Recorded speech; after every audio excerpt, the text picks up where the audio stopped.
It's like the video got cut, but I'm almost done. Got another scripture, but that love will trickle down into you wanting to be better for the Most High, and then that will trickle down into you what examining. All right, how can I be a better servant? All right, how can I be a better teacher? How can I be a better brother? How can I be a better leader? How can I be a better husband, a better father, a better friend? And all those different things. Now you start thinking about not only just self, but you start be thinking selfless. How can I be better for the people around me? How can I make the people around me better? That's what Yahweh Shai was. Yahweh Shai made those around him better. That's what it's like. That's what it means to be Yahweh Shai like. All right, it's not about all about self. Yahweh Shai wasn't about self. Yahweh Shai was about what? The body, about the church, about the people, the sheep. So although the scriptures say, work out your own salvation, right, and that straight gate only, which I'm going to go into, you still should be a light and a beacon for the people around you, that the people that are around you, you make them better. You make them stronger. And the only way you're going to be able to do that is if you are the best version of yourself. Let's go ahead and jump over here. Second Esdras 7, and we're going to start at 6.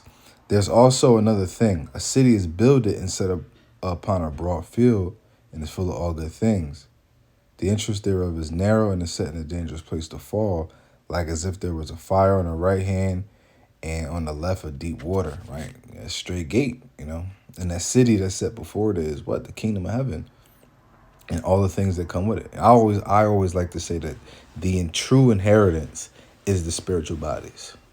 That's the true inheritance, because excluding the kingdom itself, if we were to just have those spiritual bodies, we would be able to create a kingdom.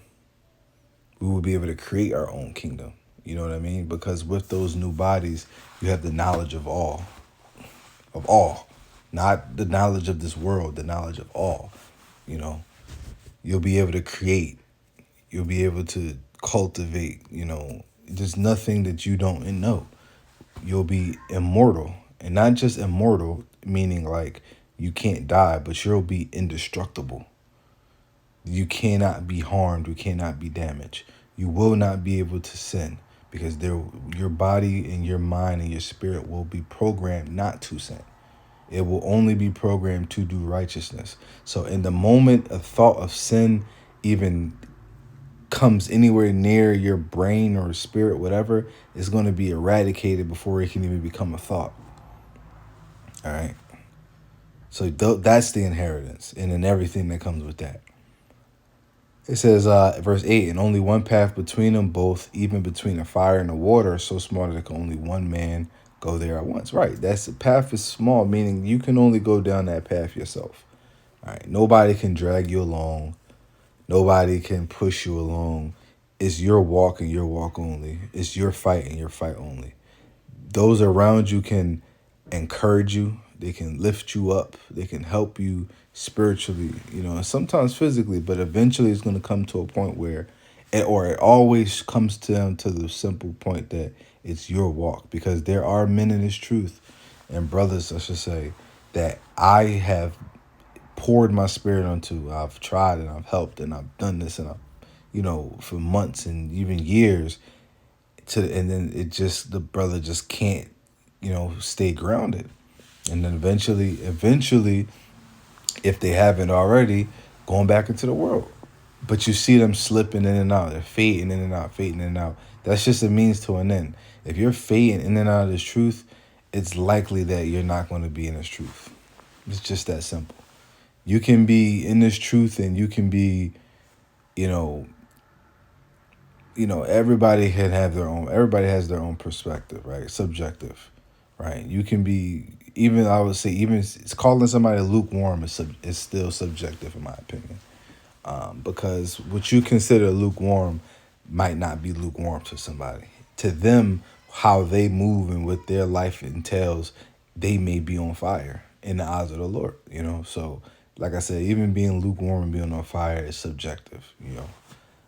Because somebody can be fully persuaded in this truth and fully faithful in the Lord, but they may not be the type that goes out 5, 6, 7 times a week, or does 2 hour lessons every day and 5 lessons a day, but you know, or they may not be the type that reads all the time or watch videos all the time, but they're always thinking about the Lord.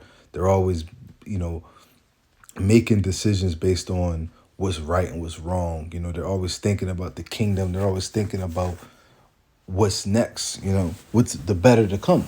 That could be there on fire. So like I said, who is it to say? It's subjective.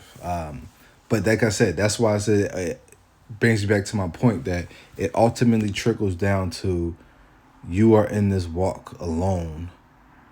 So you should be the strongest and best that you can be, so that if there are others around you, you can be a light, even if you don't necessarily physically help them, but people can look up to you and look at you and say, wow, I want to strive to be like that man, or I want to strive to be in the spirit of that man, I should say. Verse 9, and it says, and this is the point, I'll probably end it here. It says,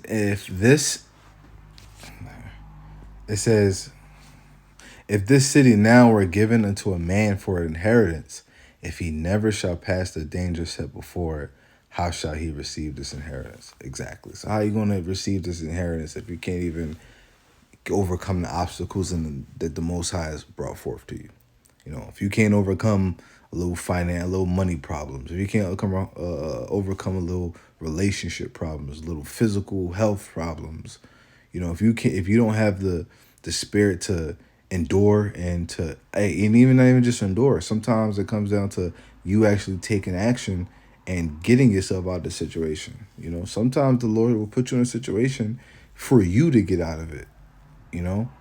For you to put the work in. For you to, hey, and then you'll see in the end, when it's all said and done and you come out of that situation, you'll see that, wow, the Most High did this to build me up. All right. So how can you expect to receive this inheritance and those beautiful things that I talked about briefly? The spiritual bodies and all that come with it, if you can't even overcome a little hardship, man. Romans 8:18, the sufferings of this world are not worthy to be compared, what we're going to get, roughly paraphrasing. Even the scripture says that, I believe it's in Corinthians, I might be wrong, but I believe it's Paul, it's definitely Paul, says the sufferings, our suffering is light. It's a light affliction it's only for a moment, and that affliction and those sufferings, they put so much more work, in for us than we even realize.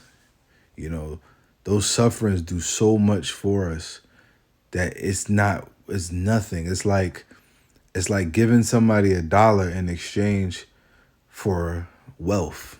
It's like exchanging $1 for wealth. Giving $1 to a trillionaire, and he gives you back a multi-trillion-dollar return. You know what I mean? It's that dollar meant nothing. It was nothing. It was nothing to see it go. So I'm gonna end the video there, Lord willing.